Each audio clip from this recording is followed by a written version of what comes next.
السلام علیکم ورحمۃ اللہ وبرکاتہ۔ ساتھ استقبال ہے آپ کا ہمارے یوٹیوب چینل دلی مرکز لائیو بیان پر۔ ہم امید کرتے ہیں کہ آپ سب حضرات خیریت سے ہوں گے۔ آج جو ہم بیان لے کر آئے ہیں وہ عالم امیر حضرت جی مولانا اسد صاحب کا بہت امپورٹنٹ بیان ہے۔ تو آئیے ساتھیوں ہمارا مل کر سنتے ہیں اس بیان کو، حضرت جی کیا فرماتے ہیں اپنے اس بیان کے اندر۔ تو آئیے ساتھیوں لے چلتے ہیں آپ کو بیان کی طرف۔ وزیر ان کو بنا دیا جاتا۔ مسلمان بیچارہ یہ سوچتا ہے کہ بھائی آج کل کے حالات میں تھوڑا سا جھک جانا غیروں کی طرف مصلحت کے اعتبار سے مناسب ہے، ایک دفعہ یہ بھی کہتے کہ ہاں بھائی آپ سے ہوتا ہے۔ اللہ اکبر۔ حضور اکرم صلی اللہ علیہ وسلم سے مشرکین مکہ نے یہ مطالبہ کیا کہ ہم آپ کو حجر اسود کا بوسہ نہیں لینے دیں گے جب تک آپ ہمارے بتوں کے سامنے سے نہیں جھکیں گے، ہمارے بتوں کے آگے سے جھک کر جائیں، تاکہ ہم بتا دیں لوگوں کو کہ بھائی ہمارا ان کا جھگڑا ختم ہو گیا ہے۔ اب انہوں نے ہمارے بتوں کو بھی کوئی درجہ کوئی حیثیت دے دی ہے۔ توجہ سے سنو میں کیا کہہ رہا۔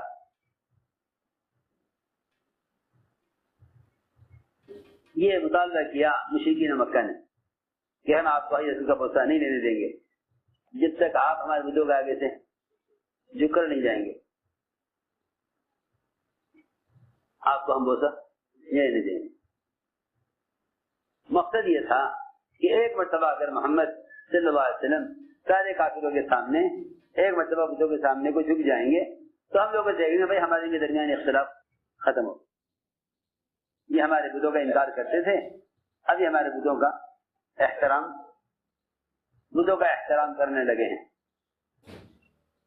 یہ تو ممکن ہی نہیں ہے نعوذ باللہ کہ نبی شرک کرے، ہو ہی نہیں سکتا۔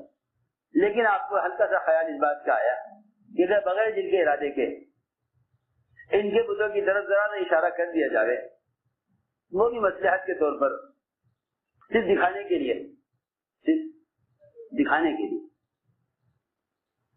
اللہ اکبر۔ شرک تو اتنا خطرناک ہے کہ ریا کے طور پر بھی شرک نہیں کیا جا سکتا، دکھانے کے لیے بھی شرک نہیں کیا جا سکتا۔ شرک اتنا خطرناک ہے کہ دکھانے کے لیے بھی شرک نہیں کیا جا سکتا۔ اللہ نے فرمایا کہ اے محمد صلی اللہ علیہ وسلم اگر آپ ان کی بات کی طرف ذرا سے بھی جھک جاتے، وہ تو ہم نے آپ کو ثابت قدم رکھا۔ واقعی میں سچی کہتا ہوں، صبح شام اس بات کو سوچا کرو کہ ہم میں سے ہر ایک کے دل میں ایمان کا ہونا اللہ تعالیٰ کی بہت بڑی نعمت ہے، اللہ کی بہت بڑی نعمت۔ ابھی ہمیں 24 گھنٹے میں اس کا خیال بھی نہیں آتا کہ اللہ نے ہمیں ایمان کی نعمت دی ہوئی ہے، کیونکہ ایمان ہے تو ہمیشہ کی جنت، اور اگر ایمان نہیں تو ہمیشہ کی جہنم۔ کبھی خیال بھی نہیں آتا، کبھی 24 گھنٹے میں خیال بھی نہیں آتا۔ دکان مل گئی، 2 رکعت نماز شکرانے کی پڑھ لو۔ کارخانہ چل گیا، 2 رکعت شکرانے کی پڑھ لو۔ قرضہ ادا ہو گیا، 2 رکعت شکرانے کی پڑھ لو۔ یہ ہمارا مزاج یہ ہے کہ ہم صرف دنیا کے اسباب اور حاجت کو پورا ہونے کو ہی نعمت سمجھتے ہیں۔ حضرت علی فرماتے تھے جو شخص دنیا کی نعمتوں کو ہی نعمت سمجھتا ہو، جو شخص دنیا کی چیزوں کو ہی نعمت سمجھتا ہو، حضرت علی فرماتے تھے اس کی عقل ختم ہو گئی، اس کا عذاب بہت قریب آ گیا، اس کی عقل ختم ہو گئی اور عذاب تو اس کا عذاب قریب آ گیا، اور اس کی عقل اس کی جاتی رہی۔ جو یہ سمجھتا ہو کہ دنیا میں کھانا پینا، مکان دکان، اسباب، ضروریات، بیوی بچے یہی نعمت ہیں، فرمایا جو دنیا کی ضروریات کے پورا ہونے کو اور دنیا کے اسباب پہ نعمت سمجھے کہ اس کی عقل ختم ہو گئی، اور اس کا عذاب کا وقت قریب آ گیا۔ قل فهمه قرب عذابه، یہ فرمایا۔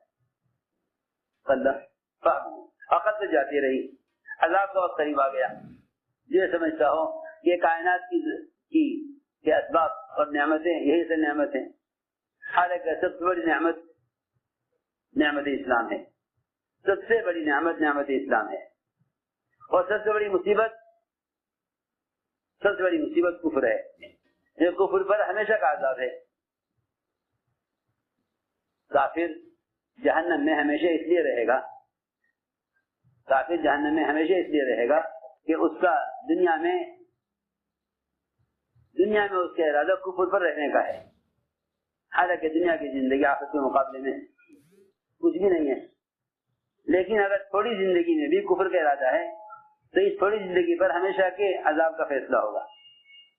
دنیا کی تھوڑی سی زندگی میں بھی اگر ایمان پر رہے تو پھر آخرت کی ہمیشہ کی زندگی وہ نعمتوں کی اور اجر ثواب کی اور جنت کی ہوگی۔ مومن کے لیے ہمیشہ کی جنت ہے، کیونکہ مومن موت تک ایمان جاتا ہے، اور کافر کے لیے ہمیشہ کا عذاب ہے، کیونکہ وہ پوری زندگی کفر پر رہنے کا ارادہ کیے ہوئے ہے۔ حضرت ثانی رضی اللہ عنہ فرماتے تھے کہ کافر امید پر ہے کہ کب کلمہ پڑھ لے وہ پچھلا سارا معاف ہو جائے، اور مسلمان خطرے میں ہے،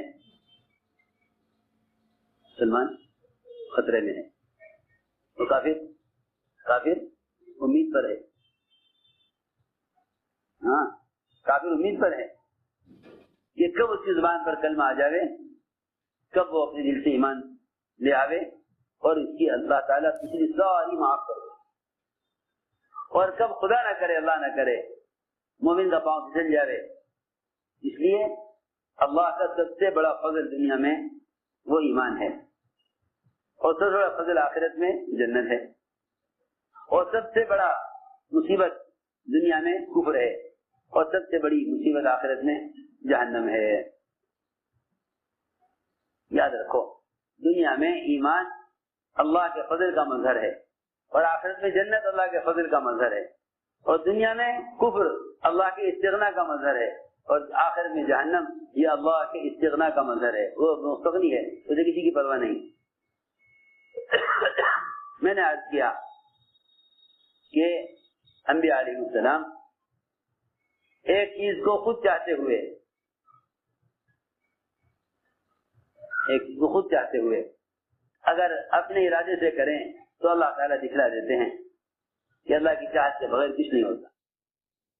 دوسری بات میں عرض کر رہا تھا کہ باقی یہ چاہتا ہے کہ مسلمان تھوڑا سا اپنے اندر لچک پیدا کرے، چاہے وہ احکام شریعت ہوں، چاہے وہ مسلمانوں کی اپنی دنیاوی مسائل اور ضروریات ہوں، تھوڑا سا مسلمان لچک پیدا کرے۔ کفار تمنا کرتے تھے کہ محمد صلی اللہ علیہ وسلم اللہ کی توحید کے بیان کرنے میں ذرا سی کمی کر دیں، ذرا اس بارے میں تھوڑے سے نرم پڑ جائیں، تو پھر ہمیں بھی راحت ہو جائے گی۔ تو میں نے عرض کیا کہ وہ یہ کہتے تھے کہ آپ طواف کریں ضرور، لیکن ہمارے بتوں کے سامنے سے جھک کر جائیں، تو پھر ہم آپ کو اس کا بوسہ لینے دیں گے۔ آپ کو ہلکا سا خیال آیا بغیر دل کے ارادے کے کہ اگر ذرا سے اشارہ کر دیا جائے تو اللہ نے فرمایا نبی جی اگر ہم آپ کو ثابت قدم نہ رکھتے، اس سے معلوم ہوتا ہے کہ انبیاء، اولیاء، عوام، خواص، علماء، ان سب کا ایمان پر قائم رہنا یہ اللہ تعالیٰ کا بہت بڑا فضل ہے، یہ اللہ کا بہت بڑا فضل ہے، یہ اللہ کا بڑا فضل ہے۔ اللہ نے فرمایا اگر ہم آپ کے پیر نہ جماتے اور اگر آپ کو ثابت قدم نہ رکھتے تو ہو سکتا تھا کہ تھوڑے سے آپ ان کی بات کی طرف جھک جاتے، اور اگر ہے کہ چلو بھائی ایسا کر لو، آپ اسے مل جل کر ایک دو باتیں ہم ان کی مان لیں، ایک دو باتیں وہ ہماری مان لیں گے؟ اللہ اکبر. اگر ایک سنت کو بھی یہ سوچ کر چھوڑ دیا کہ باطل اس سنت کے چھوڑ دینے سے ہمارا فلاں کام کر دے گا یا شریعت کے فلاں حکم کو پورا کرنے کا موقع مل جائے گا، تو مسلمان اپنے دین کو خود مٹائے گا. مسلمان دین کو خود مٹائے گا. جتنے بھی قوانین اسلام کے خلاف پاس ہوں گے وہ قوانین پاس ہوں گے جن احکام کو مسلمان خود چھوڑ چکا ہوگا. جس حکم کو مسلمان پہلے توڑے گا اس حکم کے خلاف قانون بنے گا. تو میری بات توجہ سننی پڑے گی. بہت احتجاج کرنے اور شور مچانے سے کچھ نہ ہوگا. پہلے مسلمان احکام کو بگاڑے گا، پھر غیر احکام کو مٹاویں گے. پہلے مسلمان احکام سے خود کھیلے گا، پھر غیر ایسے اسلام مسلمان کے خلاف قانون بنائیں گے جس کو مسلمان پہلے بگاڑ چکا ہوگا. اس کو مسلمان پہلے ہی بگاڑ چکا ہوگا. میں آپ سے حقیقت عرض کر رہا، پہلے مسلمان اسلام کو بگاڑے گا پھر غیر اسلام کو مٹاویں گے. اس سے منصاف فرماتے تھے کہ غیر اسلام کو کبھی نقصان نہیں کر سکتے. اسلام کا نقصان مسلمان سے ہوگا. اسلام کا نقصان مسلمان سارا باطل مل کر، سارا باطل جمع ہو کر بھی ایک سنت کا مقابلہ نہیں کر سکتا. ایک سنت کا مقابلہ نہیں کر سکتا. اب مسلمان ہی چاہتے ہیں کہ بھئی ایک بات ہم ان کی مان لیں تو دو باتیں ہماری مان لیں. جو ہے لوہے نے لکڑی کے بادشاہ سے، جنگل کے بادشاہ سے ایک بالش لکڑی کا سوال کیا. لوہے کے بعد لکڑی نہیں، لوہے کے بعد لکڑی نہیں، اور جنگل کے جنگل پھیلے ہوئے میلوں میں لکڑی کے. تو لوہے نے سوال کیا لکڑی کے بادشاہ سے، جنگل کے بادشاہ سے کہ ہمیں ایک بالش لکڑی چاہیے. بادشاہ نے اپنے وزراء سے پوچھا کہ بھائی یہ لوہا ہم سے لکڑی مانگ رہا ہے اور زیادہ نہیں، ایک بالش اتنی چاہیے. وزراء نے کہا نہیں جی ہم نہیں دیں گے. ایک بالش دے گا، ہم 1 انچ بھی لکڑی ان کو نہیں دیں گے. سارے وزراء نے انکار کر دیا. بادشاہ نے کہا بھائی کیا حرج ہے، ہمارے پاس اتنی لکڑی ہے، ہمارے پاس اتنی لکڑی ہے، جنگل کے جنگل پھیلے ہوئے ہیں میلوں میں لکڑی کے، انہیں ایک بالش لکڑی دینے نا ہمارا کیا نقصان ہے، دے دو. کیا نقصان ہے، دے دو. بادشاہ نہ مانا، وزراء نے انکار کیا، بادشاہ نہ مانا اور اس نے لوہے کو ایک بالش لکڑی دی. اس نے ایک بالش لکڑی کو کی ہتھی بنائی اور وہ ہتھی بنا کر اس نے لوہے کے آرے میں لگائی. لیکن آپ جانتے ہیں آرا جلتا نہیں جب تک اس کے ساتھ لکڑی کی ہتھی نہ ہو، دستہ نہ ہو. بات کیا ہوتی ہے نا، آرے میں کلہاڑا ہو یا آرا ہو اس میں لازم ہے کہ لکڑی کا دستہ ہو. کیا کہیں اس کو؟ ہاں، قبضہ جسے پکڑتے ہیں. اس نے جو دی لکڑی، اس نے اس لکڑی کا کی ہتھی بنائی، آرے میں لگائی اور سارا جنگل کاٹ کر ختم کر دیا.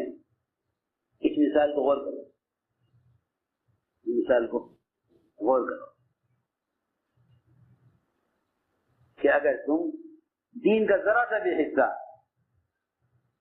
چھوڑ دو گے دوسروں کی وجہ سے تو وہ تمہارے سارے دین کو بگاڑ دیں گے، تمہارے سارے دین کو بدل دیں گے. تم اس پر رہے کہ بھائی چلو اسی سی بات میں کیا حرج ہے، ہاں اگر وہ کہتے ہیں بھائی یہ سنت چھوڑ دو تو سنت چھوڑنے میں کیا حرج ہے؟ یہ فرض تو ہے نہیں، فرض تو ہے نہیں. اب حالات ایسے ہیں، ان حالات میں اگر سنت چھوڑ دی جائے تو کیا حرج ہے؟ غیروں کو راضی کرنے کے لیے اگر ایک سنت سے بھی چھوڑ دیا تو کل کو یہ غیر تمہارے فرائض کو ختم کریں گے، اور اس میں تم غیر کے مقابلے میں کامیاب ہو نہیں سکتے، کیونکہ تم اللہ کے نزدیک ایک سنت کے چھوڑنے کے مجرم ہو گئے. یہ میں کہنا چاہتا ہوں، تم اللہ کے یہاں ایک سنت کو چھوڑنے کے مجرم ہو گئے. اب اللہ تمہاری مدد غیروں کے مقابلے میں نہ کریں گے. تم نے پہلے دین کو چھوڑا ہے، یہ تم نے اللہ کے مقابلے میں غیروں کو اختیار کر کے ان کے لیے دین چھوڑ دیا، تو اب غیر تمہارے دین کے مقابلے پر آئے تو اللہ تمہاری مدد کیسے کریں؟ یہ ہے بات. تو میں ساری بات یہ سمجھانے کے لیے عرض کر رہا تھا کہ بھائی اللہ کرنے والے ہیں، اللہ ہی کرنے والے ہیں، لیکن جتنا یقینی اللہ کا کرنا ہے اتنا ہی یقینی محمد صلی اللہ علیہ وسلم کے طریقوں پر کرنا ہے. دونوں باتیں برابر کی یقینی ہیں. اللہ کرتے ہیں، محمد صلی اللہ علیہ وسلم کے طریقے پر کرتے ہیں.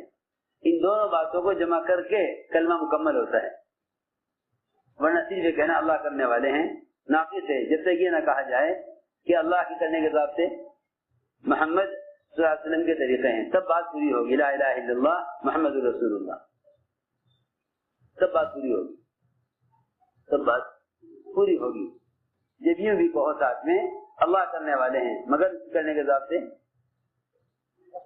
محمد صلی اللہ علیہ وسلم کے طریقے اس کے کرنے کے ضابطے ہیں، کائنات ضابطہ نہیں ہے. چنانچہ میں اس سے عرض کر رہا تھا کہ ہم کائنات کی شکلیں اختیار کرتے ہیں اور کہتے ہیں کہ اللہ کرنے والے ہیں، کہتے ہیں کہ اللہ کرنے والے ہیں. آپ اندازہ تو کریں سلیمان علیہ السلام سے بڑھ کر ظاہری اسباب پر قدرت کس کو ملی ہوگی؟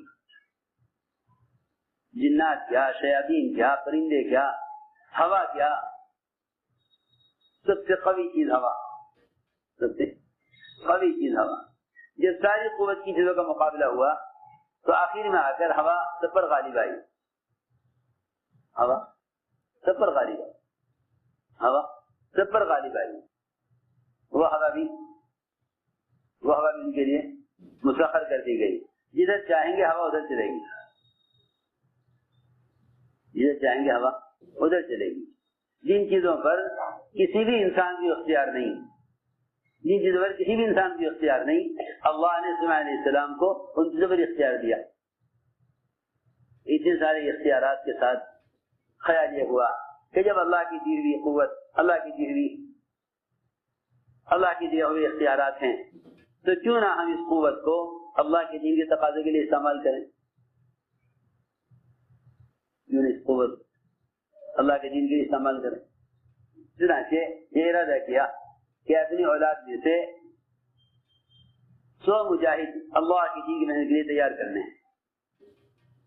100 مجاہد اللہ کی دین کی محنت کے لیے تیار کرنے ہیں. بڑا اچھا ارادہ ہے. اور لوگ کہتے ہیں میاں خیر کے کام میں اللہ کی مدد ہوتی ہے، یہ تو خیر کا کام ہے، دنیا کا کام تو ہے نہیں کہ وہ 100 تاجر یا 100 زمیندار یا 100 عہدیدار چاہتے تھے اپنی اولاد میں سے. وہ چاہتے تھے کہ 100 مجاہد اللہ کے دین کی محنت کے لیے اپنی اولاد میں سے تیار کریں. سنو عجیب قصہ. یہ بھی ارادہ کر لیا تو روایت میں ہے فرشتے نے کہا کہ آپ نے ارادہ تو کیا ہے مگر انشاءاللہ کہہ لیجیے، انشاءاللہ ہمیں تھوڑے سے اسباب انشاءاللہ کہنے کو بلا دیتے ہیں. وہاں سارے اسباب پر قدرت سے سلیمان علیہ السلام کو، مگر شیطان نے عین وقت پر انشاءاللہ کہنا بلا دیا. صحبت کی 100 بیویوں سے اسی ارادے سے کہ 100 مجاہد اللہ کی دین کی محنت کے لیے تیار ہوں. اللہ کی شان 99 عورتوں کو حمل ہی نہیں ٹھہرا. ساری دنیا کی ماؤں کے رحم ہر آن ہر لمحہ اللہ کے قبضے میں ہیں، اللہ کے قبضے میں ہیں. عجیب بات ہے. یہاں بیچارے ڈاکٹر کہنے پر چلتے ہیں، نظام غیبی کو سمجھتے نہیں ہیں، نظام غیبی کو سمجھتے نہیں. سارا نظام ہی ظاہر پہ چل رہا ہے، سارا نظام ہی ظاہر پر چل رہا. اب جو اللہ کو نہیں جانتے وہ سمجھتے ہیں کہ بس کائنات کا نظام ہی اللہ کا نظام ہے. ایک قسم تو وہ ہے مسلمانوں کی جو اولاد کے نہ ہونے سے پریشان، ایک قسم وہ ہے مسلمانوں کی جو اولاد کثرت سے پریشان، اولاد کی زیادتی سے پریشان. فرمایا حدیث میں ما من نسمۃ کائنۃ الی یوم القیامۃ الا وہی کائنۃ، کہ جو جان اللہ نے پیدا کرنی طے کر دی ہے اس کو دنیا میں آنا ہی آنا ہے. مشرکین اولاد کو ضائع کرتے تھے، مشرکین اولاد کو ضائع کرتے تھے. بچہ بیٹا ہوتا تو خوشیاں مناتے، بیٹی ہوتی تو اس کو دفن کر دیتے، اس کو زندہ دفن کر دیتے. بعض وہ ہیں بیچارے جو اولاد کی تمنا رکھتے ہیں مگر اولاد نہیں ہے. اللہ کی شان. ایک صاحب نے کوشش کی کہ اولاد نہ ہو، اولاد نہ ہو، بہت اولاد ہو گئی. ڈاکٹر بھی کہتے ہیں کہ اب اولاد نہیں ہونی چاہیے. ٹھیک بات ہے، لیکن پھر اولاد ہو گئی، اب کیا کروں؟ ڈاکٹر نے کہا کہ اس کا رحم نکال دو، اس کا رحم نکال دو. سوچو تو صحیح، سن رہے؟ آپریشن کر کے رحم نکال دیا. میں کہنا یہ چاہتا ہوں کہ ہم لوگ ظاہری اسباب کو لے کر اللہ کے نظام سے مقابلہ کرتے ہیں.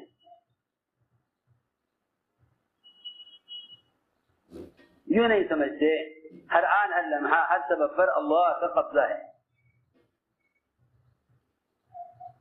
ہر آن ہر لمحہ ہر سبب پر اللہ کا قبضہ ہے. اس سبب سے وہ ہوگا جو اللہ چاہیں گے، مگر تمہاری چاہت کے مطابق جب ہوگا جب تم اپنے ارادے کو اللہ کی چاہت پر موقوف کرو. چنانچہ ڈاکٹر نے کہا کہ رحم نکال دو، رحم نکال دیا. جب رحم نکال دیا تو سب نے کہا بھائی اب تو ممکن نہیں اولاد کا ہونا. 2 سال گزرے تھے پھر اولاد ہو گئی. ہاں 2 سال گزرے پھر اولاد ہوئی. یہ کیا ہوا؟ وہ بھی حیران پریشان. سارے ڈاکٹر کی ٹیم بیٹھ گئی، دیکھ کیسے اولاد ہو گئی جب رحم نکال دیا. ایک ڈاکٹر نے کہا ہاں 1000 عورتوں میں یا لاکھ عورتوں میں ایک عورت ایسی بھی ہوتی ہے کہ اللہ تعالیٰ اس کے پیٹ میں 2 رحم رکھتے ہیں. 2 رحم. ایک رحم ظاہر نہیں ہوتا، چھوٹا ٹکڑا ہوا رہتا ہے. جب اس رحم کو نکال دیا جائے بڑے رحم کو تو پھر چھوٹا رحم پھیل جاتا ہے. اور یہ بھی ظاہری سبب ہے، یہ بھی ظاہری سبب ہے، ورنہ اللہ تعالیٰ کو اولاد دینے کے لیے رحم کی ضرورت نہیں ہے. میں یاد کرنا چاہتا تھا نظام غیبی کو لوگ سوچتے ہی نہیں. اللہ کے تعصب اور اللہ کا تعصب پیدا نہ ہونے اور اس سے دوری کا سبب یہ ہے کہ صرف ظاہری شکلوں میں کھوئے رہتے ہیں، ظاہری شکلوں میں کھوئے رہتے ہیں. اسی لیے کسی کام کے ارادے میں اللہ یاد نہیں آتے، کیونکہ اس کا غیر ہمارے اس کے درمیان حجاب بن جاتا ہے، رکاوٹ بن جاتا ہے. میں عرض کر رہا تھا کہ نبی ہو یا ولی ہو، خواص ہو یا عوام ہو، حکام ہو یا محکوم ہو، سب کے لیے حکم یہ ہے کہ اپنے ہر ارادے میں اللہ کو یاد رکھو. چنانچہ شمع علیہ السلام نے 100 بیوی صحبت کی، 99 کو حمل ٹھہرا، 99 کو حمل نہیں ٹھہرا، ایک کو حمل ٹھہرا، صرف ایک کو حمل ٹھہرا، اور وہ حمل بھی جان پہ پڑنے سے پہلے ہی ضائع ہو گیا۔ سمجھ گئے کہ اللہ تبارک و تعالی اس بات پر ناراض ہو گئے کہ تم نے اپنے ارادے کو ہمارے ارادے پر موقوف کیوں نہیں کیا۔ آپ نے فرمایا، حدیث میں ہے کہ اگر میرے بھائی سلیمان انشاءاللہ کہہ لیتے، میرے بھائی سلیمان انشاءاللہ کہہ لیتے تو ساری بیویوں سے بیٹے پیدا ہوتے اور سارے اللہ کے راستے کے جوان مجاہد بنتے، مگر میرے بھائی سلیمان اگر انشاءاللہ کہہ لیتے۔ یہ واقعات یہ سمجھانے کے لیے ہیں کہ جب انبیاء علیہ السلام اللہ کا اتنا قرب رکھتے ہوئے، اللہ سے اتنا تعلق رکھتے ہوئے، اس کی مشیت کے بغیر کچھ کرنے سے عاجز ہیں، اس کی چاہت کے بغیر کچھ کرنے سے عاجز ہیں، تو ہم اپنے اس حال میں کیسے دعویٰ کر سکتے ہیں کہ ہم یہ کریں گے؟ اس لیے ہم نے عرض کیا کہ شروع میں نے قرآن کی آیت پڑھی تھی، استعینوا بالصبر والصلاۃ، یہ دو راستے ہیں اللہ کی ذات سے فائدہ اٹھانے کے لیے، ایک صبر ایک عبادت، ایک صبر ایک عبادت، دو چیزیں بتلائیں۔ صبر کا مطلب ہے حرام سے بچنا، صبر کا مطلب ہے حرام سے بچنا، صبر کا مطلب حرام سے بچنا، عبادت کا مطلب حکم پورا کرنا۔ استعینوا بالصبر والصلاۃ، دو چیزیں بتائی ہیں اللہ تعالی سے مدد حاصل کرنے کے لیے، استعینوا بالصبر والصلاۃ، صبر اور نماز۔ نماز میں تو ساری عبادات آ گئی کیونکہ نماز اہم عبادت ہے، نماز اہم عبادت ہے، اور صبر سے سارے منکرات، سب منہیات اور سارے محرمات سب کے سب صبر میں آ گئے، کیونکہ اپنے آپ کو حرام سے روکے رکھنا یہی صبر ہے۔ اسی لیے روزے کو حدیث میں صبر کہا، روزے کو حدیث میں صبر کہا ہے۔ کیوں؟ اس لیے کہ انسان کی جتنے فطری تقاضے ہیں، کھانے کا تقاضا، پینے کا تقاضا، بیوی سے ملنے کا تقاضا، ان جو اہم تقاضے ہیں جس پر انسان کی حیات موقوف ہے، ان تقاضوں سے روزے کی وجہ سے روک دیا جاتا ہے۔ اس لیے روزے کو صبر کہا، روزے کو صبر کہا۔ میں عرض کر رہا تھا کہ جتنے بھی کائنات کے ظاہری نقشے ہیں ہم انہیں دیکھ کر فیصلہ کر لیتے ہیں، ہاں اس میں یہ ہوگا، اور یہی چیز ہے جو ہمیں اللہ سے بدگمان کر رہی ہے۔ تو ایک طرف خبر ہے، ایک طرف نظر ہے۔ جو نظر کا انکار کریں وہ خبر سے فائدہ اٹھائیں گے، وہ خبر سے فائدہ اٹھائیں گے، اور جو نظر کا یقین کر لیں گے وہ خبر سے فائدہ نہیں اٹھا سکتے۔ سب نے آ کر کہا ابو درداء آپ کا مکان آگ لگ گئی، آگے نہیں، یہ نہیں ہو سکتا، حالانکہ آگ لگ گئی، مگر آگ معمور ہے بشرطے کہ تم اللہ کے ساتھ گمان ٹھیک کر لو، اللہ کے ساتھ گمان ٹھیک کر لو۔ آگ معمور ہے، آگ معمور ہے، لگنے کے بعد بھی جلانے میں معمور ہے، جس طرح چھری گلے پر رکھنے کے بعد جلنے میں معمور ہے، جلنے میں معمور ہے۔ تم حکم پر قدم اٹھاؤ، ہم ضائع نہیں ہونے دیں گے، تم حکم پر قدم اٹھاؤ، ہم ضائع نہیں ہونے دیں گے۔ چھری معمور ہے، آگ بھی معمور ہے، بشرط یہ کہ تمہارا گمان اللہ کے ساتھ اچھا ہو۔ ان کا گمان تھا کہ یہ نہیں ہو سکتا، اللہ مجھے دعا سکھلا دیں، ادھر میرا مکان جلا دیں کہ اچھا اگر تمہارے ابو درداء تمہارا خیال ہمارے ساتھ یہ ہے، تمہارا گمان ہمارے ساتھ یہ ہے، تو پھر ہم آگ لوگ لگی ہوئی دیکھیں گے لیکن ہم تمہارا مکان جلائیں گے نہیں، ہمارا مکان ہم جلائیں گے، کیونکہ صبح یہ دعا پڑھ لی ہے، شام کو کوئی مصیبت نہیں آئے گی، شام کو پڑھ لی صبح تو کوئی مصیبت نہیں آئے گی۔ اب تو بیچارے مسلمان اپنی جان کا، اپنے مال کا، اپنے کاروبار کا انشورنس کرا لیتے ہیں. کیا کرا لیتے ہیں؟ ہاں انشورنس کر لیتے.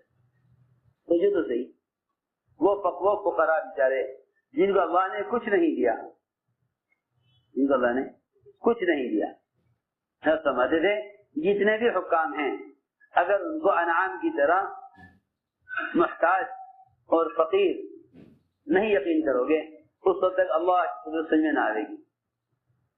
اللہ کی قدرت سمجھ میں نہ آئے گی.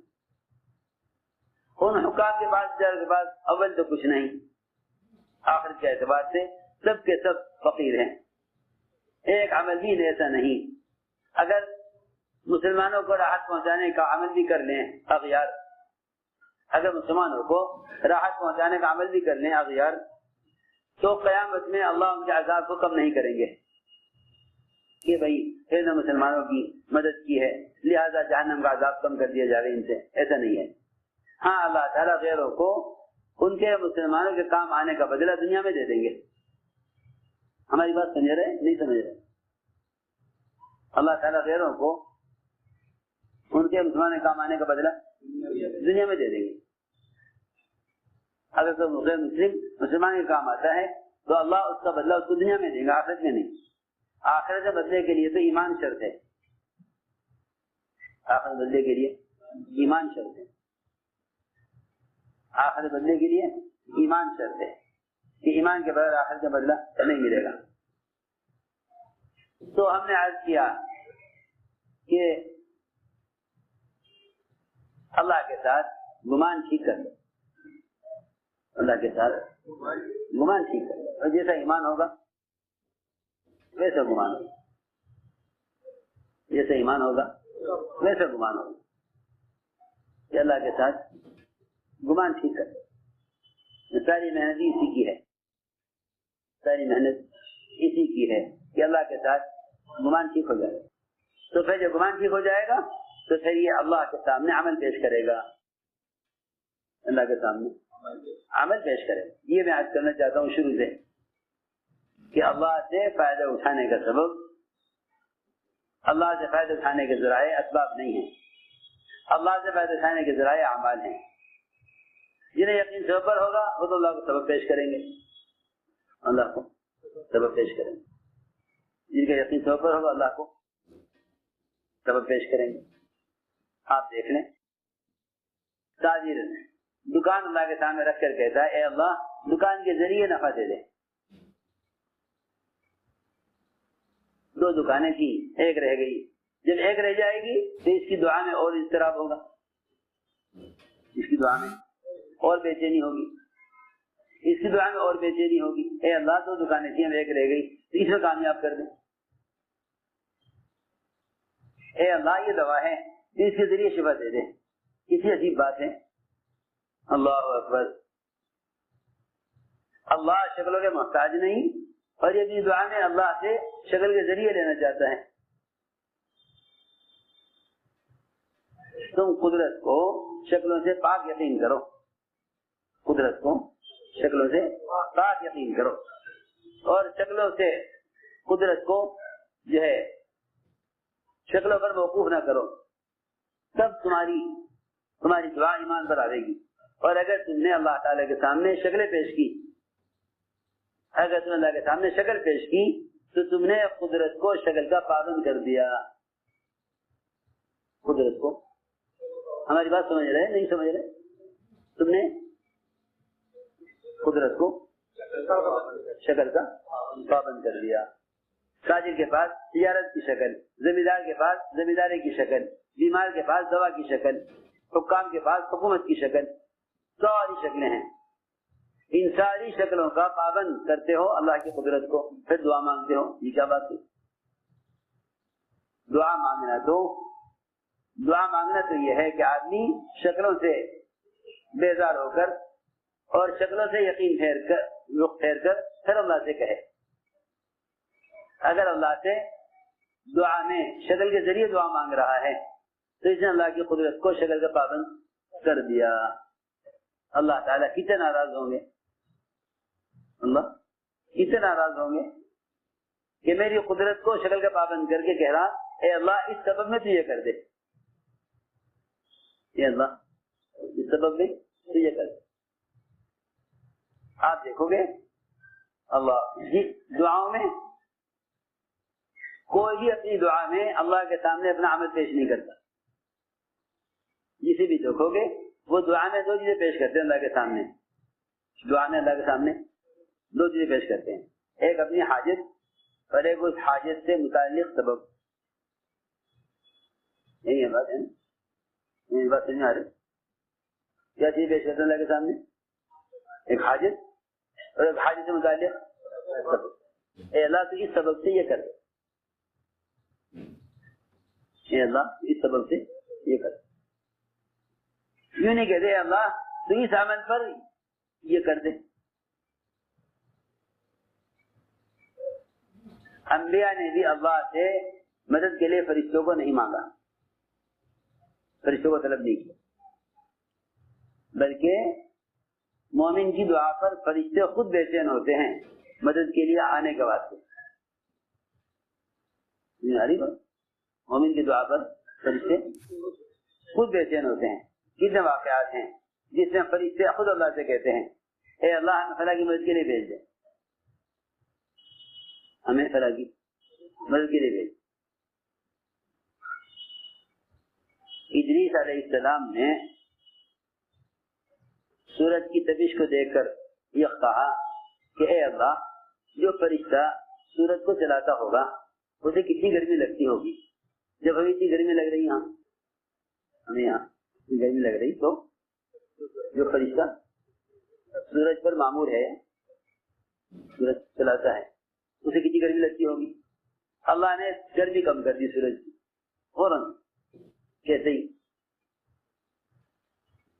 فرشتے نے کہا اے اللہ آج مجھے گرمی کم محسوس ہو رہی، کیا بات ہے؟ اللہ میرا ایک بندہ ہے دنیا میں ادریس، میرا دنیا میں ایک بندہ ہے ادریس، اس کی دعا کی وجہ سے میں نے تیرے سے سورج کی گرمی کو کم کر دیا۔ اے اللہ جب تیرا بندہ ایسا ہے کہ اس کی دعا سے میرے لیے سورج کی گرمی کم ہو گئی تو تو مجھے اس کی زیارت کے لیے بھیج، ملاقات ہے، جاؤ مل کے آؤ، جاؤ مل کے آؤ۔ سورج پر معمور فرشتہ آسمان سے اترا، ادریس السلام سے ملا کہ میں آپ سے اس لیے ملنے آیا ہوں کہ آپ ہیں وہ جنہوں نے مجھ پر رحم کھا کر اللہ سے کہا کہ سورج کی گرمی کم کر دے، تو اللہ نے میرے سورج کی گرمی میرے لیے کم کر دی۔ آپ نے احسان کیا مجھ پر، میرا بھی دل چاہتا ہے کہ میں بھی آپ کی کسی کام آؤں، میں بھی آپ کے کسی کام آؤں۔ اچھا ادریس السلام نے سوچا کہ دنیا کیا مانگنی اس سے، جنت میں جہاں ہمارا مقام ہوگا وہ جنت دیکھنے کے ساتھ چل گئے، جنت دیکھ، ہاں ٹھیک ہے۔ اللہ سے کہا اے اللہ انہوں نے میرے لیے سورج کی گرمی کو کم کرایا، میں انہیں جنت کی سیر کرانا چاہتا ہوں۔ میں کہا کرا دوں، لے گئے ادریس السلام کو۔ پہلے کہاں جائیں گے؟ جنت دیکھیں گے پہلے جہنم؟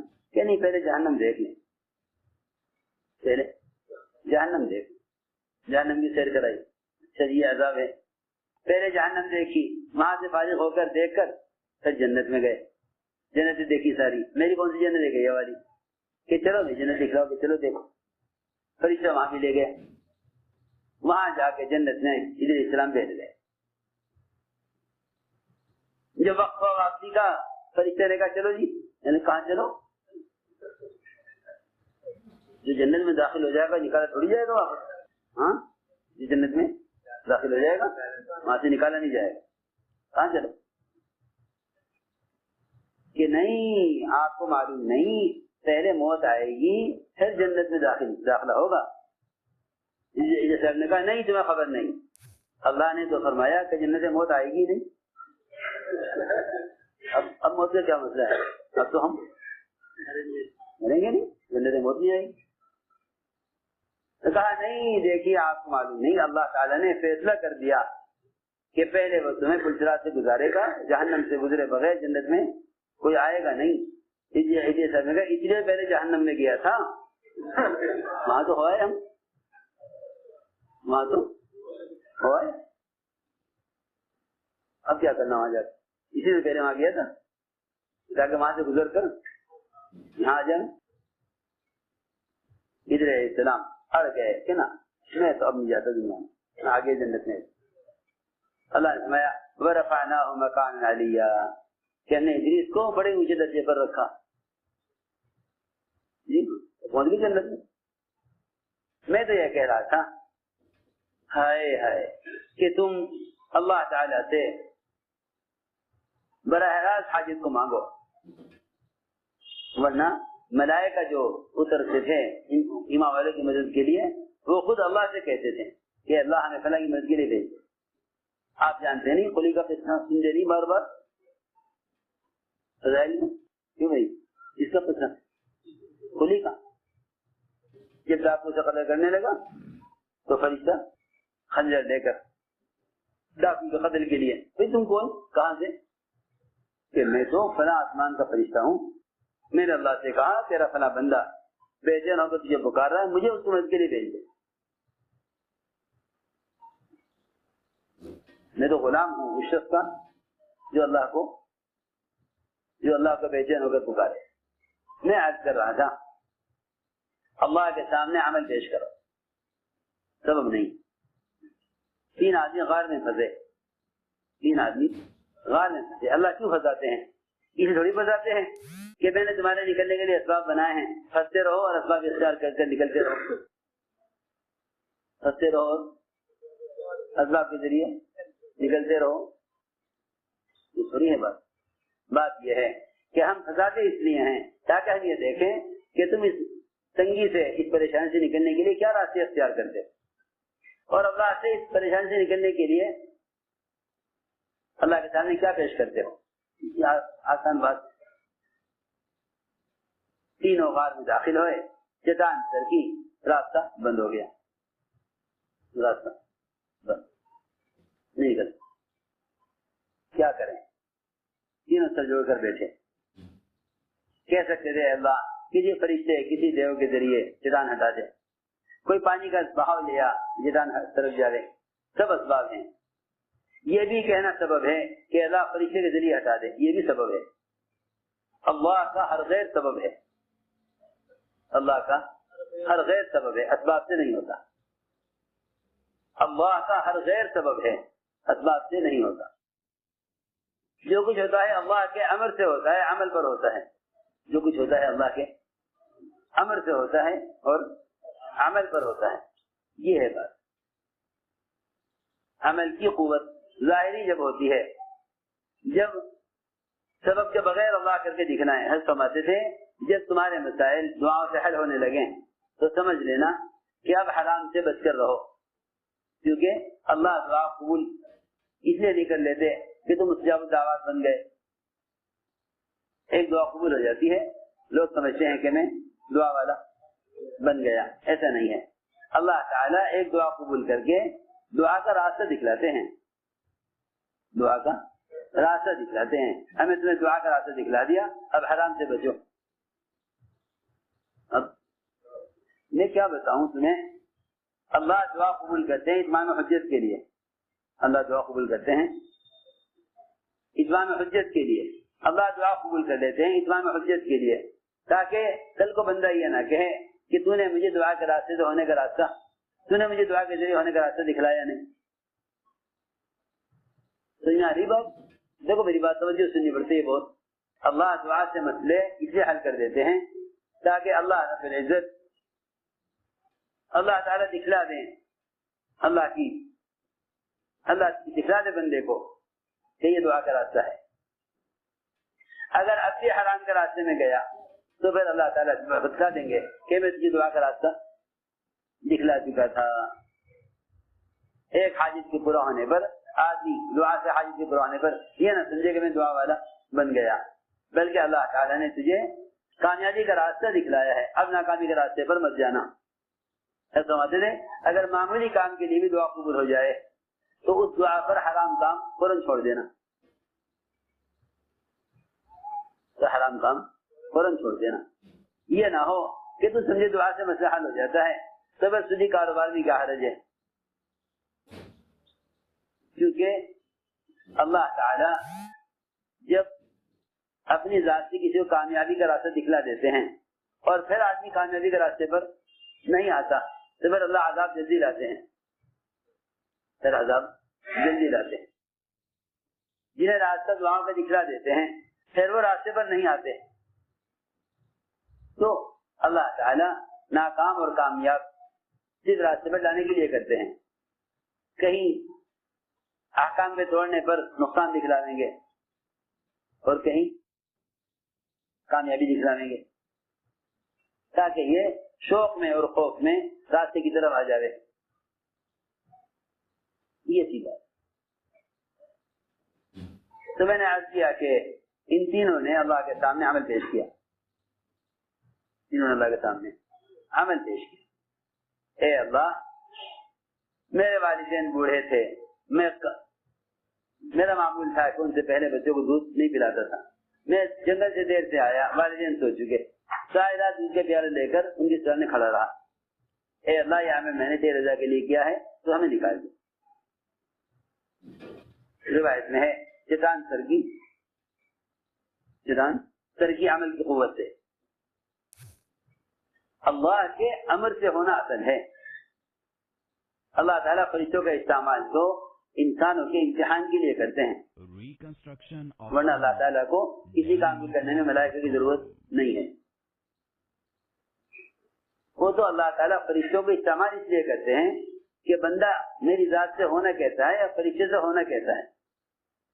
اللہ تعالیٰ فرشتوں کی مدد کو بعض مرتبہ مسلمانوں سے چھپا کر غیروں کو دکھلا دیتے ہیں کہ بھئی دیکھو ان کے ساتھ ایسی مخلوق بھی ہے، ذرا تم سوچ سمجھ کر مقابلہ کرنا، سوچ سمجھ کر مقابلہ کرنا. اللہ تعالیٰ نے غزوات میں مشرکوں کو، کفار کو فرشتے دکھلا دیے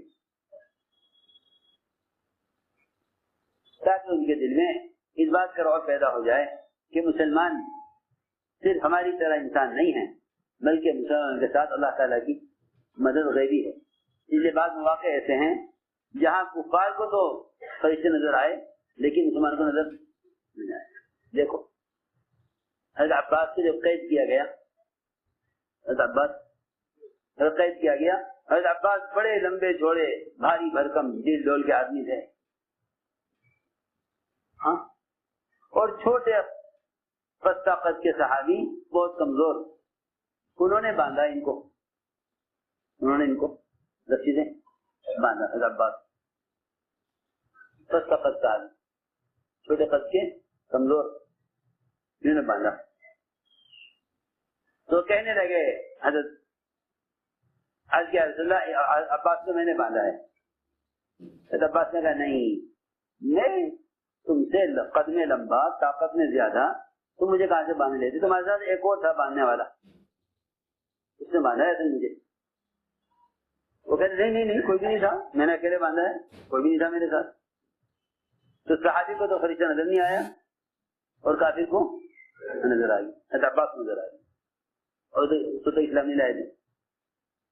کہا جی نہیں، ایک اور تھا اس کے ساتھ، وہ بڑا طاقتور تھا، اس نے باندھا ہے مجھے، اس سے میں قابو میں نہیں آ سکتا. سوچنے کی باتیں ہیں. تو ہم ان جگہ کے تذکرے نہیں کرتے، سارے کے سارے صرف مادی نظام کے غلام بن کے چل رہے سب، اور کائنات کے نظام کو ہی اللہ کے نظام سمجھتے ہیں، کائنات کے نظام کو ہی اللہ کا نظام سمجھتے ہیں. کچھ بھی نہیں ہے، کچھ بھی نہیں ہے. سارے کائنات کے نظام میں فرشتے پھیلے ہوئے ہیں. چنانچہ میں عرض کر رہا تھا، انہوں نے عمل پیش کیا، اللہ نے عمل کی قوت کو ظاہر کیا، عمل کی قوت کو ظاہر کیا. شیطان ہلی عمل کی قوت سے، شیطان ہلی عمل کی قوت سے، اللہ کے امر پر. دوسرے عمل پیش کیا کہ میری جیجا کی لڑکی مجھے بہت محبوب، میں اس سے خلوت چاہتا تھا، وہ انکار کرتی تھی. آخر اس پر حالات آئے، تنگی آئی، وہ محتاج ہو کر میرے پاس آئی کہ مجھے اتنا مال دے دے. میں نے کہا مجھے مال دوں گا مگر تو مجھے اپنے پر قابو دے دے، اپنے ساتھ میرے ساتھ خلوت کا موقع دے دے. انہوں نے کہا ٹھیک ہے کر لو، جو چاہو کرو. اس نے حالات سے تنگ آ کر اپنے بدن کو میرے حوالے کر دیا،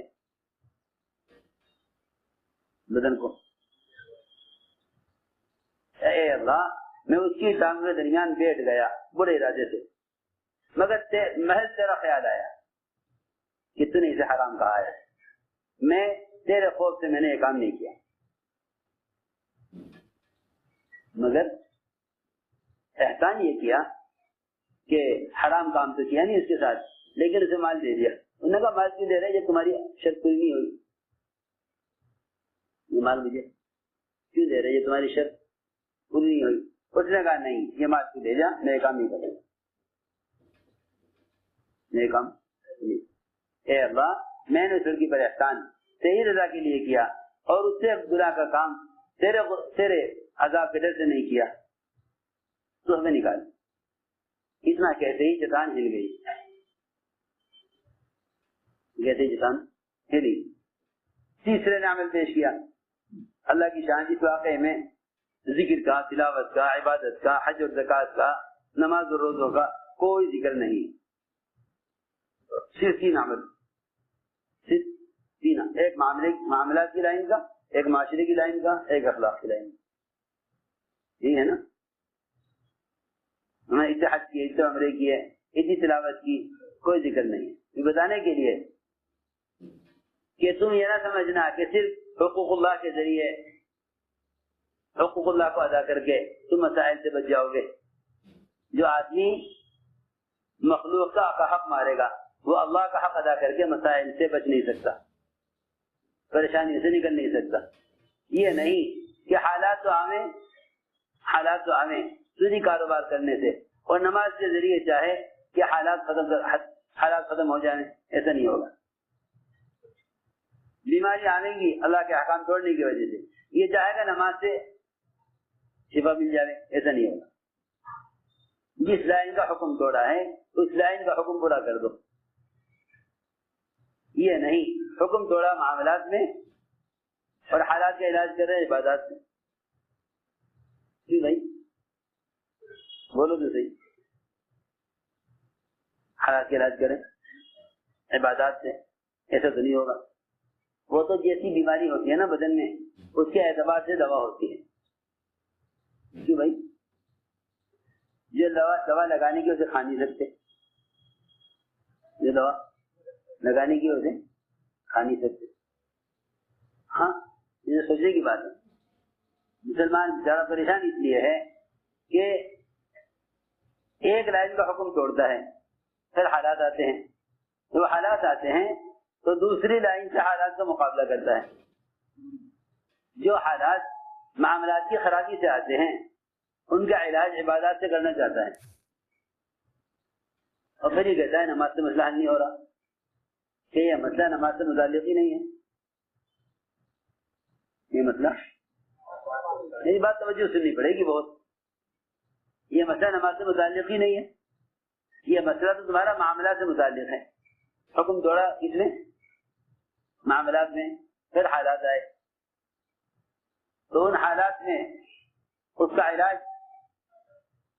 علاج عبادات سے کرنے لگا. کیا علاج؟ کہ بھائی نماز پڑھ کے اللہ سے مانگو، کیا کریں؟ یہ مسئلہ حل ہوگا ہی نہیں، مسئلہ حل ہوگا ہی نہیں، کیونکہ حکم توڑا ہے معاملات میں اور ٹھیک کرنا چاہتے ہیں حالات کو عبادات کے ذریعے، ایسا ہوگا ہی نہیں. جو حکم معاملات میں توڑا ہے، معاملات میں کے حالات کو ٹھیک کرنے کے لیے، تجارت کے حالات کو ٹھیک کرنے کے لیے تجارت کے لائن کا حکم پورا کرنا ہوگا اور تجارت کے لائن کے حرام سے بچنا ہوگا. یہ میں عرض کرنا چاہتا ہوں. جس لائن کا حکم توڑا ہے جب تک اس لائن کا حکم پورا نہیں ہوگا حالات درست نہیں ہوں گے.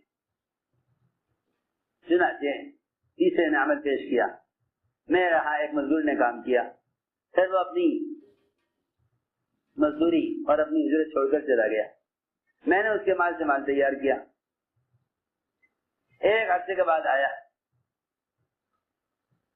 کہا تم یہ جانتے ہو کہ ہاں میں نے تمہارا مزدوری کی تھی, میرے اتنے پیسے تمہارے طرف ہوتے ہیں, وہ دے دو. اس نے کہا پیسے نہیں, یہ ساری وادی جو بھری ہے نا جانوروں سے سب تیری ہے, چلے جا. مذاق نہ کر میرے ساتھ, میری جو مزدوری بنتی تھی وہ دے دے. کہا نہیں, بات یہ ہے کہ جو جب سے تو گیا میں نے تیرے مال سے مال تیار کیا, یہ ساری وادی جانوروں کی بھری سب چلے جا, یہ ساری تیری ہے. اے اللہ, میں نے اس مزدور پہ احسان کیا ہے تیرے رضا کے لیے, تو ہمیں یہاں سے نکال. میرا تو کوئی فائدہ نہیں تھا اس میں, میرا اس میں کوئی فائدہ نہیں تھا. اس زمانے میں ساری دنیا کے تاجر اور حکام دوسروں سے نفع اٹھانے کی کوشش میں ہیں, اس لیے برکت اٹھا لی گئی ہیں. نفع پہنچانے میں اللہ کی قدرت ساتھ ہوتی ہے, نفع اٹھانے میں ساتھ نہیں ہوتی. نفع اٹھانے میں ساتھ نہیں ہوتی, نفع پہنچانے میں اللہ کی قدرت ساتھ ہوتی ہے. اس زمانے میں سارے تاجروں کا, سارے حاکموں کا, تمام عہدیداروں کا, عوام کا, خواص کا, ہر ایک کا ارادہ دوسرے سے نفع اٹھانے کا ہے. سب کا ارادہ یہ ہے دوسرے سے نفع اٹھانا. اس لیے برکت اٹھا لی گئی. وہ تو نفع پہنچانے میں برکتیں ہیں, نفع پہنچانے میں برکتیں ہیں. تو میں نے عرض کیا کہ اس نے عمل پیش کیا, شیطان ہٹ گئی, شیطان راستہ کھل نکل گیا. یہ واقعات گزری ہوئی تاریخ بتانے کے لیے نہیں, یہ واقعات گزری ہوئی تاریخ بتانے کے لیے نہیں, یہ واقعات اللہ کی مدد کے ضابطے اور اللہ کی ذات سے لینے کے راستے بتانے کے لیے. یہ سمجھنا چاہیے, یہ واقعات یہ تاریخ نہیں ہے, یہ واقعات بتانے کے لیے ہیں کہ اللہ کی ذات سے فائدہ اٹھانے کے یہ راستے ہیں اور یہ ضابطے ہیں. اس لیے میرے دوستو عزیزو, زندگی میں پورا دین لاؤ. حالات دو وجہ سے آتے ہیں, ایک بے دینی کی وجہ سے آتے ہیں اور ایک ناقص دین کی وجہ سے بھی آتے ہیں. جن کا ناقص دین ہوگا بھی حالات آئیں گے. یہ نہیں 10% دین ہو 10% کامیابی, 50% دین 50% کامیابی, ایسا نہیں ہے, ایسا نہیں ہے, یہ غلط خیال ہے. دین تو ایک ایسا مکمل ضابطہ ہے اللہ کا کہ جب اس میں نقصان ہوگا تو پورا نقصان ہوگا. جب اس میں کمال ہوگا تو پھر دنیا کے ہر شعبے کے اعتبار سے کامیابی آ گئی. کامیابی کا وعدہ پورے دین پر ہے, کامیابی کا وعدہ پورے دین پر ہے, کامیابی کا وعدہ پورے دین پر. کیونکہ آپ دیکھیں گے قد افلح المؤمنون سے جو اللہ نے آیت قرآن کی بیان کی, آخر تک پڑھتے چلے جاؤ. اس پورے صفحے میں ساری جو ہے نا ایمانی صفات جمع کی ہیں. معلوم ہوتا ہے وہی لوگ کامیاب ہوں گے جن کی نماز میں خشوع ہو, جن کی نمازوں میں خشوع ہو, عبادات آ گئی اور ہر برائی کے کام سے اپنے آپ کو بچاتے ہوں اور زکوٰۃ مال کا حق پورا ادا کرتے ہوں اور اپنی شرمگاہوں کی حفاظت کرتے ہوں, اور جو آدمی حقوق کو ادا کرتا ہو اور امانت کو ان کے اہل کی طرف ادا کر دیتا ہو.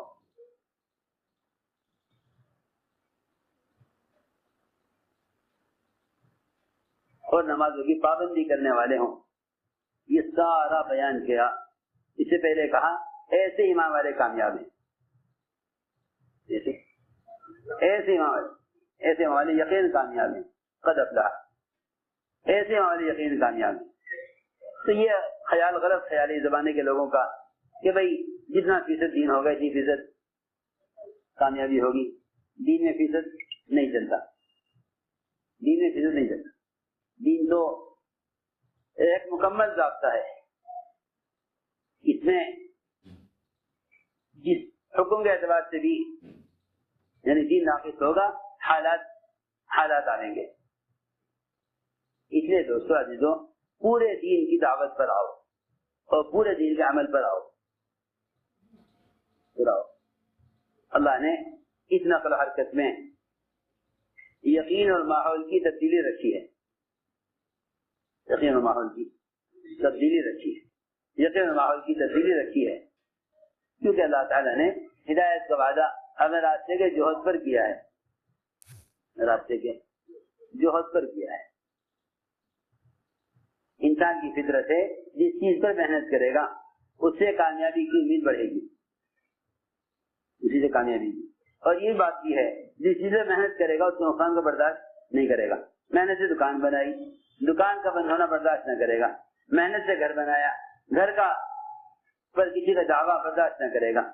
آج اغیار اسلام پر دعویٰ کر رہے ہیں, مسلمان برداشت کر رہا, مسلمان برداشت کر رہا, کیا کریں؟ گھر محنت سے بناؤ گے, قرضہ لے کے بنایا گھر کا جلنا برداشت نہ کرے گا. کوئی گھر کے دعویٰ کر دے تمہارا, تم برداشت نہ کرو گے. میں نے گھر محنت سے بنایا, محنت سے دکان بنائی, دکان میں آگ لگنا برداشت نہ کرو گے. یہی بات ہے نا. تو جب دین محنت کا میدان بنے گا تب دین سے فطری محبت پیدا ہوگی. میں تمہیں کیسے سمجھاؤں, دعوت اللہ اور نقل حرکت کے بغیر اپنے دین سے فطری محبت ہو نہیں سکتی. انسان کا مزاج ہے, جس چیز پر محنت کرے گا نا اس سے فطری محبت ہو جائے گی. ابوبکر رضی اللہ عنہ فرمانا کہ جن کا نقصان ابوبکر زندہ رہے, یہ امت کو سمجھانے کے لیے تھا کہ اپنے دین سے فطری محبت کرو. تمہاری بیوی کو کوئی غلط نظر سے دیکھ لے تو تم اس کو برداشت نہ کرو گے. تمہارے دین کو لوگ غلط نظر سے دیکھ رہے ہیں, مسلمانوں میں احساس نہیں ہے. سنا رہی بات میری؟ تمہاری خواہش کے لیے بیوی, تم اس کو کوئی غلط نظر سے دیکھ لیں تم برداشت نہیں کرو گے. آپ نے فرمایا حدیث میں, اگر کوئی کسی گھر میں جھانکے اور وہ اندر سے لوہے کی سلائی اس کی آنکھ میں مار دے, لوہے کی سلائی جھانکنے والے کی آنکھ میں مار دے. ایک دن جھانکا آپ کے دروازے میں, آپ نے کے ہاتھ میں وہ کمر میں کھجانے کی لکڑی تھی, اور فرمایا دوبارہ جھانک دو تمہیں لکڑی اس کی آنکھ میں مار دے. سوچنے کی بات کہ تمہاری بیوی کو کوئی غلط نظر سے دیکھ لے تم برداشت نہیں کرو گے, کیونکہ اس سے فطری محبت ہے, دین سے محبت نہیں ہے. دین کا نقصان ہو جائے, کیونکہ جس چیز پر جان مال خرچ نہیں ہوگا اس چیز سے فطری محبت نہیں. اس زمانے میں سارا دین کتابوں میں لکھ دیا گیا, اور اب تو جدید زمانہ آیا کہ موبائلوں میں اور مختلف قسم کے آلات میں علم کو ڈال دیا تاکہ سہولت ہو جائے. نہ علماء کی صحبت, نہ علم کے لیے ہجرت, نہ اپنے وطنوں کا چھوڑنا, کچھ بھی نہیں. دین نشر اشاعت پر ہے, جسے سیکھنا ہو سیکھ لیں. جس کام کے لیے وطن کا چھوڑنا نہ ہو, وطن سب سے عزیز چیز ہے. جب تک علم کے لیے وطن کو نہ چھوڑے گا اس وقت تک فیصلہ نہیں ہوگا کہ علم سے محبت ہے یا وطن سے محبت ہے. سوچو کتنی غیرت کی بات ہے کہ آدمی دنیا کا جہل پڑھنے کے لیے تو ملکوں میں چلا جائے اور علم سیکھنے کے لیے اپنے وطن سے بھی نہ نکلے, اپنے گھر سے بھی نہ نکلے. دنیا کا جہل سیکھنے کے لیے ملکوں میں چلا جائے اور جو علم فرض ہے اسے سیکھنے کے لیے گھر سے بھی نہ نکلے. میں یہ کہنا چاہتا تھا کہ اس زمانے میں امر بالمعروف اور نہی عن المنکر یہ محض کتابوں کی زینت ہو کر رہ گئے, حالانکہ دور رسالت میں عوامر نواہی کہیں لکھے ہوئے نہیں تھے. اس زمانے میں سارا دین صرف کتابت پر ہے, نقل حرکت پر نہیں ہے. یہی وجہ ہے کہ جب نقل حرکت نہ ہوگی دین کے لیے اور اس کے لیے مال کا خرچ کرنا اور جان کا ٹھکانا نہیں ہوگا تو دین سے فطری محبت ختم ہو جائے گی. دین سے دوستو عزیزو, خارجی چیزوں کا استعمال مجاہدہ نہیں ہے. دعوت عبادت کے لیے بدن کا استعمال مجاہدہ ہے. دعوت عبادت کے لیے. ہاں میری بات توجہ سننی پڑے گی. دعوت عبادت کے لیے بدن کا استعمال مجاہدہ ہے، باہر چیزوں کا استعمال مجاہدہ نہیں ہے. یہ تو زمانے کے لوگوں کی بے عقلی ہے کہ وہ سمجھتے ہیں کہ نشر و اشاعت کے ذریعے اسلام پھیل جائے گا. اس سے بھی زیادہ احمق لوگ ہیں جو کہتے ہیں ایک چینل اسلام کا بھی ہو تاکہ اسلام پھیل جائے. کیا ہوئے چینل کہے گا اسلام کا. ایسے بے عقل ہیں وہ حق کو چلانے کے لیے باطل کا استعمال کرتے ہیں. حق کو چلانے کے لیے باطل کا استعمال. ایسے بے عقل ہیں حق کو چلانے کے لیے باطل کا استعمال کرتے ہیں تاکہ اس کے ذریعے سے اسلام پھیل جائے. حقیقت یہ ہے کہ دوسرے تک دین کے پیغام کو پہنچانے کے لیے جو تکلیف اٹھائی جاتی ہے وہ دوسروں کی ہدایت کا ذریعہ بنتی ہے. ہم بات سمجھے نہیں سمجھے؟ آپ لوگ متوجہ نہیں ہیں شاید. دین کی بات دوسروں تک پہنچانے کے لیے جو تکلیف اٹھائی جاتی ہے وہ تکلیف دوسروں کی ہدایت کا ذریعہ بنتی ہے.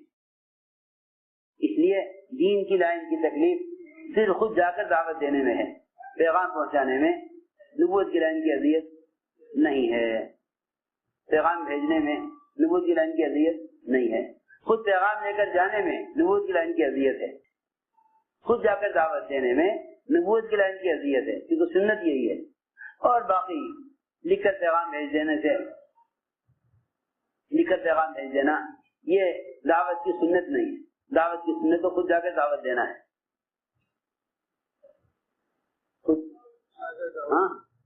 خود جا کر دعوت دینا ہے. اور خود جا کر دعوت دینا بھی ناقص ہے جب تک دعوت دے کر ہم اپنے ماحول میں نہ لاؤ. یہ بھی یاد رکھو، یہ بھی یاد رکھو. جہل کے ماحول سے نکال کر علم کے ماحول میں لاؤ، غفلت کے ماحول سے نکال کر ذکر کے ماحول میں لاؤ. یہ ہے اصل بات. یہ نہیں کہ پیغام پہنچا کر آ گئے ذمہ داری پوری ہو گئی، ایسا نہیں ہے. بلکہ ہماری نقل و حرکت کا اصل مقصد امت کو غفلت سے نکالنا ہے. امت کو غفلت سے نکالنا ہے، اصل کام یہ ہے. اب اس کے لیے عزم کرو کہ انشاءاللہ ملکوں میں، علاقوں میں، جہاں جہاں بھی امتداد ہے ہم خود جا کر دعوت دیں. اللہ کے راستے کا نفر جو ہے وہ اللہ کے امر کی وجہ سے ہے. وہ اللہ کے امر کی وجہ، ہم اللہ کے حکم کی وجہ سے کام کر رہے ہیں. پھرنا اللہ کا امر ہے اس لیے پھرتے ہیں. پھرنا اللہ کا امر ہے، حکم ہے. پھرنا اللہ کا حکم ہے. ان پھرو اللہ کے راستے میں. پھرنا اللہ کا امر ہے. پھرنا اللہ کا امر ہے اس لیے جماعت سے نکلتے ہیں. جیسے نماز پڑھنا اللہ کا امر ہے اس طرح چل پھر کر دعوت دینا یہ اللہ کا امر ہے. یہ ذہن سے نکال دو کہ اللہ کے راستے کی نقل و حرکت کے علاوہ اور بھی کوئی ذریعہ دین کے پہنچانے کا ہو سکتا ہے. اس کو ذہن سے نکال دو. لیکن جتنے بھی سارے رواجی طریقے ہیں سب کے سب خلاف سنت ہیں. سب خلاف سنت، سب خلاف سنت. صرف دو طریقے تھے دور نبوت میں امت کی ہدایت کے. صرف دو ذریعے تھے، ایک علماء کی صحبت اور مجلسیں اور دوسرے اللہ کے راستے کی نقل و حرکت. یہ دو سبب ملیں گے آپ کو سیرت میں، اس کے علاوہ کوئی سبب نہیں ملے. یہ دو سبب، ایک علماء حق کی مجلسیں اور دوسرے اللہ کے راستے کی. دو کام اجتماعی، ایک کام انفرادی. حکمر تین کام فرماتے تھے. اگر تین کام نہ ہوتے تو ہمیں دنیا میں رہنا پسند نہ کرتا. ایک اللہ کے راستے میں پھرنا، دوسرے علماء حق کے مجالس سے اچھی باتوں کو چن چن کر اندر پیدا کرنا، اور تیسرے اللہ کے ذکر میں لمبے لمبے سجدے کرنا. دعوت، عبادت اور تعلیم، یہ تین کام تو حضرت عمر رضی اللہ تعالیٰ عنہ. اگر تین کام دنیا میں نہ ہوتے تو میں دنیا میں رہنا پسند نہ کرتا. تو ساتھ یہ تھا بیان عالم امیر حضرت جی مولانا سعد صاحب کا. اس بیان کے متعلق آپ کی جو بھی رائے ہو آپ اپنی رائے ہمارے ساتھ ضرور شیئر کریں. تو پھر ملیں گے اسی طرح اور کوئی نئے بیان کو لے کر.